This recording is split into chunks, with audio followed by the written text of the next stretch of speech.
Well, my involvement started from day one when then the Agriculture Minister, Devin Dreeshen, formed the RDAR board. And he called me personally to ask if I could chair that, which was an honor. I'd worked for Minister Dreeshen, or worked with him previously on a federal file with the Canadian Food Inspection Agency. From there, the initial board was appointed of very influential Albertans in the field of agriculture. We formed up the organization very quickly, and in fact, within a year, all of the policies, bylaws, and governance was in place. I will stress governance. As board chair, governance is very important to the success of an organization. Dr. Gerald Hauer was our interim CEO, and he had come over from the department, so that was helpful in the transition.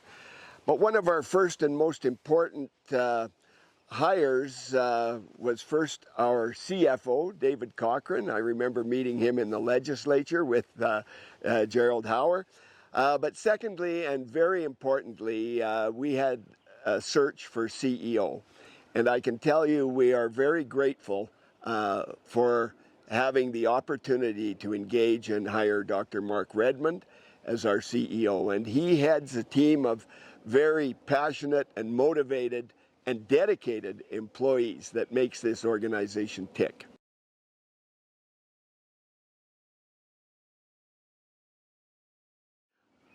Yeah, RDAR is a very unique and opportunistic organization because, first of all, it is all about the producer, and the producer being engaged and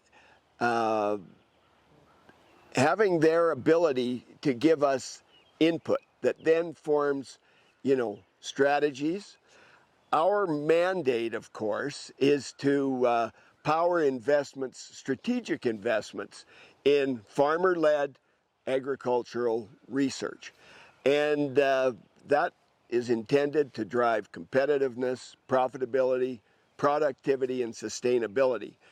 And it's for both the livestock and the crop sector, all rolled into one organization.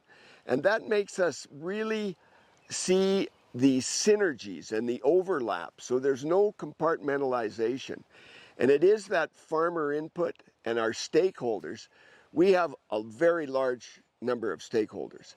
In fact, as folks will know, we're primarily funded by our provincial government, the Department of Agriculture. We're grateful for that. And I've worked now for and with 3 ministers, starting with Minister Dreeshen, then Minister Horner, and now Minister Sigurdsson. And so we've had that continuity. They're fully supportive and see the benefits of RDAR. Our stakeholders, of course, are our members, 31, 32 members, the producer groups in Alberta.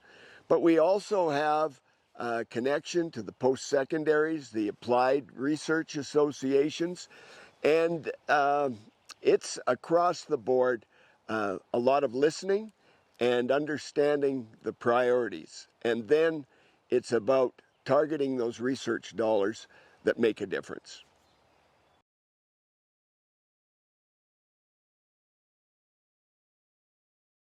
Well, aligning our activities, it really starts with the producer, because if the producer is not going to adopt and implement and grow our GDP in agriculture, then research is irrelevant.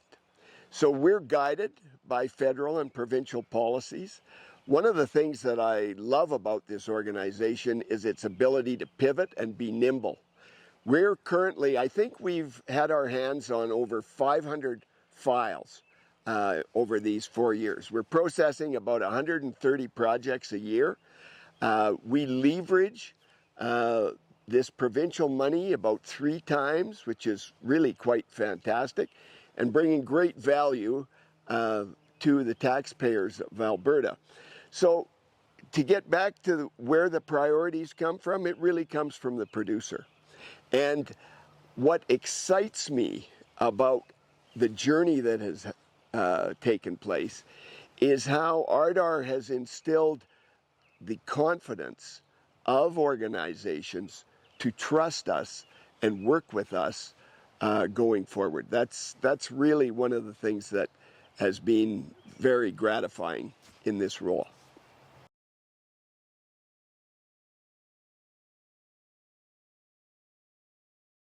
I'll tell you, when you travel to countries like Brazil and Australia, agriculture is such a top priority there. And I think what we have a role in as directors and staff at RDAR and all the members is to advance the profile of agriculture. And I have a saying that I love.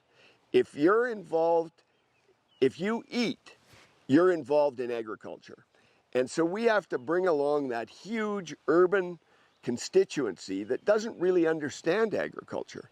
And now with food security, food affordability, we're in the sweet spot. And I think agriculture is taking on a whole new appreciation in the minds of taxpayers and consumers.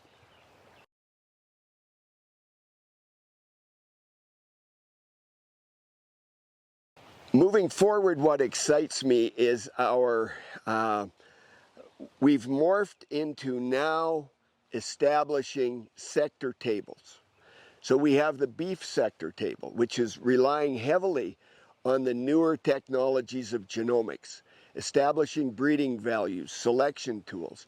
Beef is a very, very important sector here in Alberta, the feedlot industry, the cow-calf industry.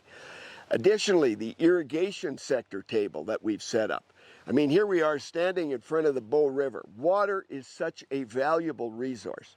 I love talking about water, and I am so pleased that RDAR really has appreciated the importance of storage of water, the need for irrigation, expanding production, new crops, great revenues. If you go down into that southern Alberta area and see all of the value-added production that's taking place, that's jobs and money staying in Alberta.